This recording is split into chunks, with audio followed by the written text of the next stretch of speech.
আসসালামু আলাইকুম। আপনারা সবাই কেমন আছেন? আলহামদুলিল্লাহ আমি ভালো আছি। তো গাইস, আপনাদের জন্য আমি নিয়ে এলাম আজ অন্যরকম আরেকটি ভিডিও। তো দেখুন, প্রথমে আমি পটলগুলো নিয়ে নিলাম। এগুলো কিন্তু আগে থেকেই ছিলে রাখা, আমি ছিলে নিয়েছি। তো এগুলোকে আজ আমি পাতার আকারে কাটবো। তো কেটে নিলাম, একটা একটা করে কিন্তু সবগুলোই কেটে নিতে হবে। আপনারা যারা আমার মতো খেতে চান তারা এরকম করে কাটবেন, আর যারা অন্যরকম করে খেতে চান তারা ওইরকমই কাটবেন। তো যাই হোক, এখন আমি হলুদ মরিচ লবণ দিয়ে এগুলোকে খুব ভালোভাবে মেখে নিলাম। দেখুন কতটা সুন্দর লাগছে। এবার চুলে একটা কড়াই বসিয়ে তার মধ্যে দিয়ে দিলাম তেল। তেলটা এখন একটু ঘুরিয়ে ঘুরিয়ে গরম করে নিব। তো তেলটা গরম হয়ে যাবে এখন।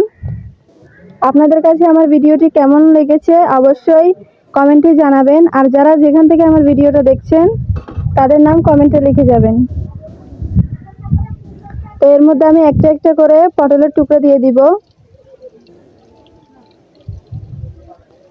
যারা যারা আমার চ্যানেলটা দেখছেন অবশ্যই সাবস্ক্রাইব করে দিবেন, লাইক করবেন, পাশে থাকবেন।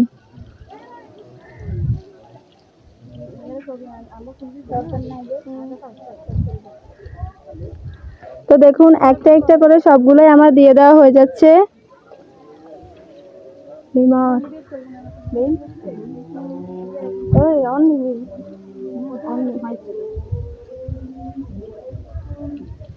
তো দেখুন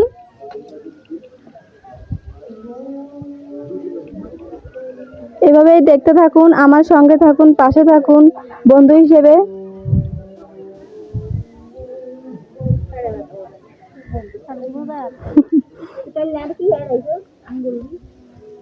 মানে তুই আর কি জানি ফাটালি না কি ইমোজি গা হাসি ইমোজি তুই আর আইছিস জানি কি।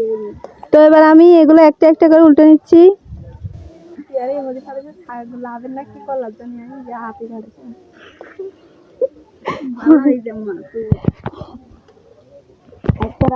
তো একটা একটা করে আমি সবগুলো উল্টে পাল্টে নিচ্ছি।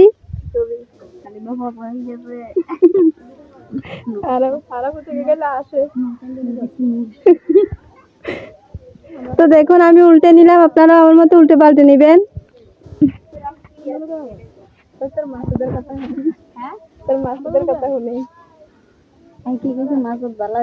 তো দেখুন আমি নামিয়ে নিলাম, আর উপরে কিছু পেঁয়াজ তেলে ভেজে উপরে দিয়ে দিলাম দেখতে সুন্দর দেখানোর জন্য।